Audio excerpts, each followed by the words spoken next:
Okay, welcome back. In this segment, we're going to talk about the PPE that you are going to use to keep yourself alive and make sure that you don't want to go home and kill somebody or kick the dog or whatever.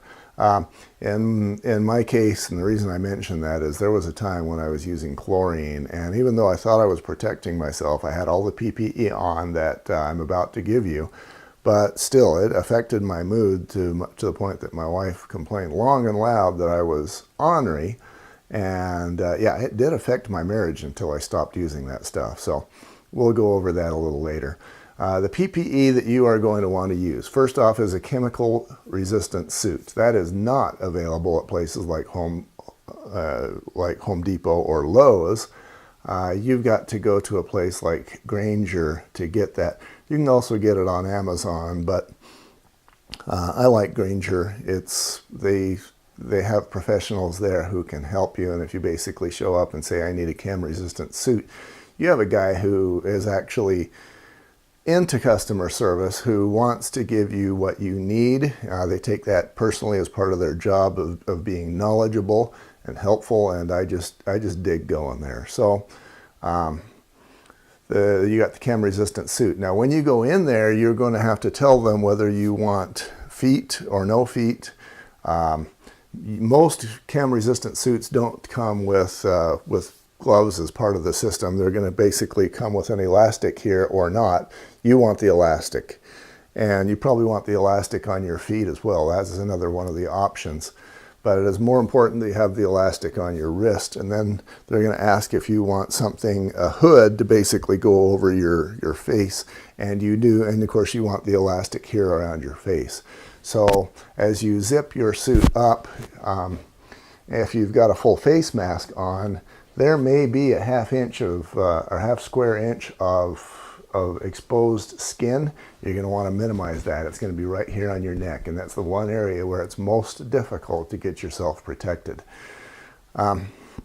So you got that chemical resistant suit. Feet or no feet? I like to go with no feet because then you can wear like a rubber boot or something that is very solid and chemical resistant, and then you just put the boot on after you got the suit on, and you put the you want to have that boot raised high up to your calves, and then you put your suit on over it, and you're not going to get chemicals down on your legs that way.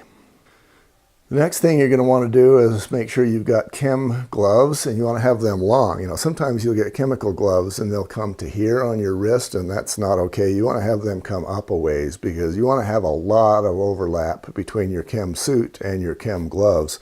If there's a 1-inch gap or an overlap, that's going to become a problem because as you're reaching and moving and spraying and picking things up, you're going to have that area exposed, and you will get chemicals inside there. So you want a nice long glove that comes way back almost to your elbow.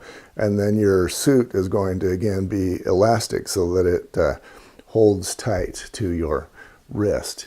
And you're not going to get your hands exposed to the chemicals. Yeah, be aware those chemicals are highly reactive for a reason. I mean, the meth is very difficult to decontaminate. And so the kind of stuff that you're going to use is just not nice chemicals, and by design it has to be so you can get the meth, but you want to make sure that it's not finishing you as well. You're going to want to go with a full face mask, and again, you can't get this at Home Depot. You're not going with a dust mask, which just covers this area. You're not going to want to settle for something that does anything less than your eyes, your nose, and your mouth all at the same time. Full face mask, where the rubber comes around. And the hoods on the suits are designed so that they will just barely come over the edge of the face mask, and they will stay there so that you're not getting any exposure there. Now, one thing I have noticed is that these chemical resistant suits, sometimes they'll get wet, and just from moisture being on the suit, you can actually have moisture come through at a level. Obviously, they're going to protect you from 99% of it, but 1% of it still comes through. And so you don't want that chemical on your head, you don't want it on your arms. You know, this area here, you got the glove to here, but you don't have the glove up here. So what you're going to want to do is you're going to want to wear another layer, maybe a long sleeve shirt, so that that chemical is not directly contacting your skin, and it's not doing it up here either. Could be the reason why I'm bald, maybe, who knows. But you know, you've got to wear something else up here so that you're not getting that chemical on your head either. Those chemicals can't be good for you. They're not.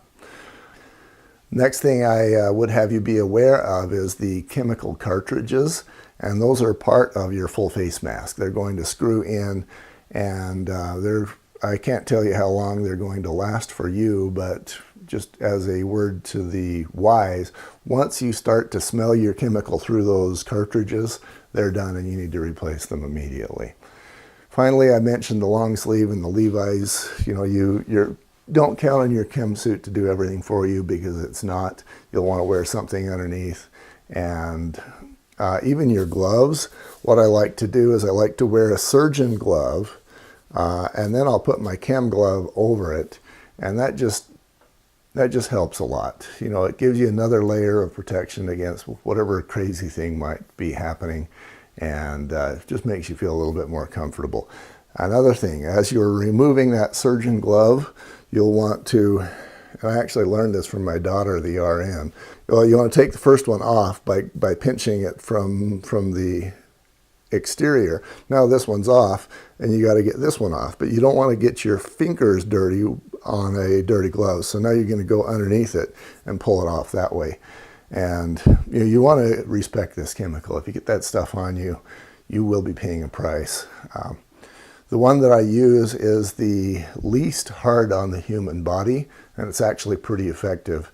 But the last thing I want to do is have you go in thinking that this is not a big deal to your body and that you are okay if you get this stuff on yourself. That would not be a good idea. Don't do that.